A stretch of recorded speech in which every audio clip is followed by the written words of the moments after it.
So, Dr. Sharma, how would you then characterize Hindu ethics? Well, Matilda, let's begin by understanding what Hindu ethics is not. Here are two positions or two ways of resolving ethical issues are worth taking up. Let us call one of them rationalism. This is the view that if only we had enough reason, we will be able to resolve all ethical issues.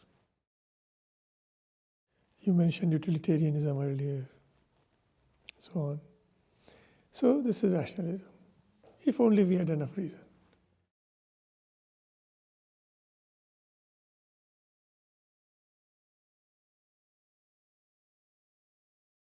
The other view, in some ways the opposite of this,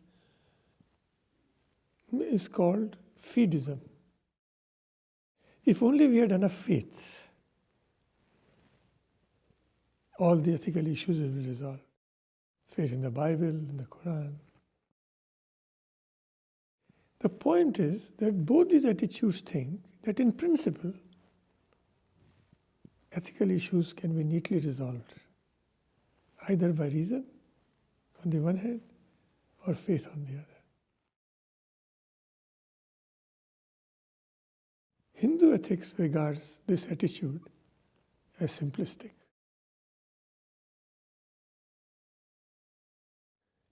It implicitly and at times explicitly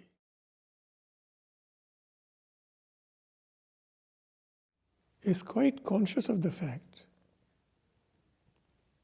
that ethical decisions are not always decisions between black and white. In fact, it is acutely conscious that most of our ethical decisions have to be taken in a gray area. What is this gray area? This gray area is that there is a conflict of ideals. There is, from the point of view of a scholar of Hinduism, or a student of Hinduism,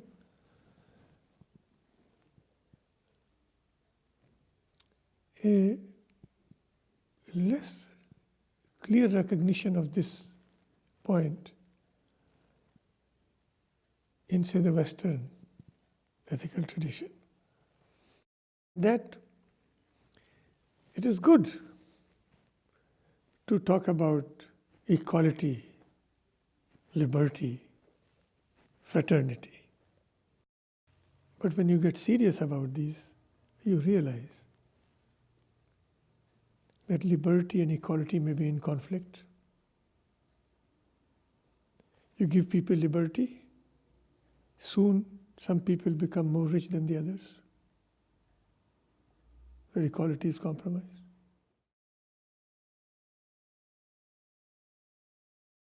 Or you have human rights. Human rights can come in conflict with each other.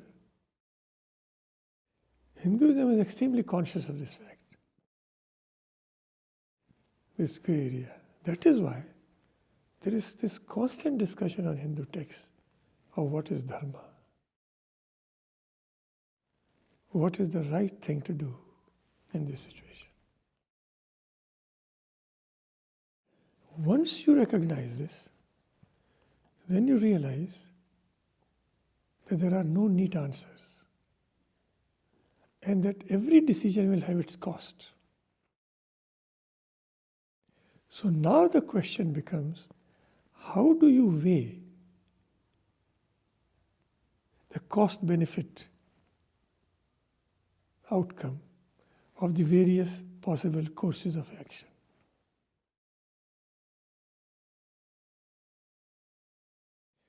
And here, a reinterpretation sort of the Hindu ideas of karma and dharma become really important.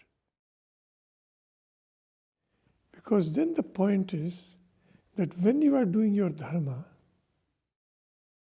your decisions are going to have karmic consequences. And you have to learn to live with them.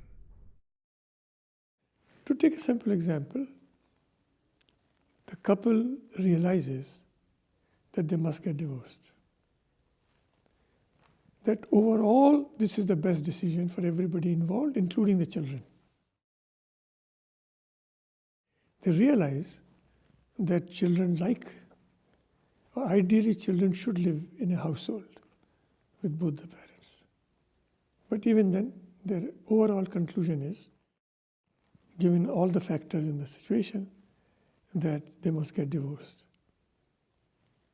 This is the dharma. But then their karma is that their children, when they grow up, will call them on this.